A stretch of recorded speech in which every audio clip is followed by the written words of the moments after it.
ಮುಖ್ಯವಾಹಿನಿಗೆ ಸ್ವಾಗತ. ಕರ್ನಾಟಕ ರಾಜ್ಯ ರಾಜಕಾರಣದಲ್ಲಿ ಇತ್ತೀಚೆಗೆ ತಿಂಗಳಿಂದ ಕಾಂಗ್ರೆಸ್ ಪಕ್ಷದ ರಾಜ್ಯ ಆಡಳಿತ ಮೇಲೆ ವಿರೋಧ ಪಕ್ಷದ ಸ್ಥಾನದಲ್ಲಿ ಇರುವ ಬಿಜೆಪಿಯೊಂದಿಗೆ ಮೈತ್ರಿ ಮಾಡಿಕೊಂಡು ಜೆಡಿಎಸ್ ಪಕ್ಷವೂ ಸೇರಿಕೊಂಡು ಕರ್ನಾಟಕ ಮುಖ್ಯಮಂತ್ರಿ ಸಿದ್ದರಾಮಯ್ಯ ನೇತೃತ್ವ ಸರ್ಕಾರವನ್ನ ಅಸ್ಥಿರತೆಗೊಳಿಸಬೇಕು ಅಂತ ರಾಜ್ಯಪಾಲರ ಅಧಿಕಾರವನ್ನ ದುರುಪಯೋಗ ಮಾಡಿಕೊಳ್ಳುವಂತೆ ಕೇಂದ್ರ ಬಿಜೆಪಿ ಸರ್ಕಾರದಿಂದ ಒತ್ತಡ ಹಾಕಿಸಿ ರಾಜ್ಯಪಾಲರು ಕೇಂದ್ರ ಸರ್ಕಾರದ ತನ್ನ ಕೈಗೊಂಡಿಯಾಗಿ ಕೆಲಸ ಮಾಡುತ್ತಿದ್ದಾರೆ.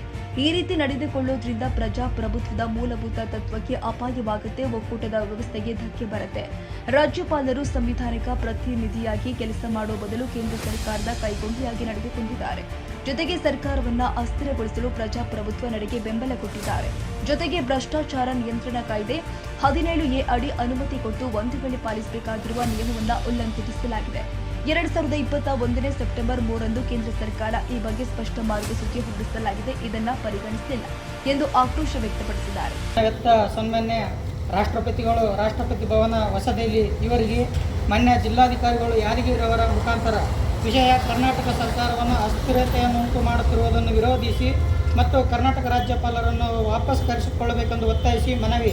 ಕರ್ನಾಟಕ ರಾಜ್ಯ ರಾಜಕಾರಣದಲ್ಲಿ ಇತ್ತೀಚೆಗೆ ತಿಂಗಳಿಂದ ಕಾಂಗ್ರೆಸ್ ಪಕ್ಷದ ರಾಜ್ಯ ಆಡಳಿತ ಮೇಲೆ ವಿರೋಧ ಪಕ್ಷದ ಸ್ಥಾನದಲ್ಲಿರುವ ಬಿಜೆಪಿಯೊಂದಿಗೆ ಮೈತ್ರಿ ಮಾಡಿಕೊಂಡ ಜೆಡಿಎಸ್ ಪಕ್ಷವು ಸೇರಿಕೊಂಡು ಕರ್ನಾಟಕ ಮುಖ್ಯಮಂತ್ರಿ ಸಿದ್ದರಾಮಯ್ಯ ನೇತೃತ್ವದ ಸರ್ಕಾರವನ್ನು ಅಸ್ಥಿರತೆಗೊಳಿಸಬೇಕೆಂದು ರಾಜ್ಯಪಾಲರ ಅಧಿಕಾರವನ್ನು ದುರುಪಯೋಗ ಮಾಡಿಕೊಳ್ಳುವಂತೆ ಕೇಂದ್ರ ಬಿಜೆಪಿ ಸರ್ಕಾರದಿಂದ ಒತ್ತಡ ಹಾಕಿಸಿ ರಾಜ್ಯಪಾಲರು ಕೇಂದ್ರ ಸರ್ಕಾರದ ತನ್ನ ಕೈಗೊಂಬೆಯಾಗಿ ಕೆಲಸ ಮಾಡುತ್ತಿದ್ದಾರೆ.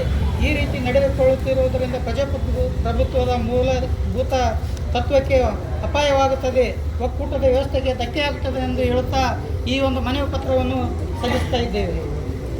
ಇದೇ ಸಂದರ್ಭದಲ್ಲಿ ಶಿವಪುರದ ಜವಳಿ ಜಿಲ್ಲಾ ಸಂಚಾಲಕರು ಚಂದಪ್ಪ ಮುನಿಯಪ್ಪನವರ್, ಶಿವಲಿಂಗ ಹಾಸನಪುರ ಜಿಲ್ಲಾ ಸಂಚಾಲಕರು ಭೀಮಣ್ಣ ಹುಂಸಗಿ, ಜಿಲ್ಲಾ ಖಜಾಂಚಿ ನಾವು ಅನೇಕ ಸಂಘಟನೆ ಕಾರ್ಯಕರ್ತರು ಹಾಜರಿದ್ದರು.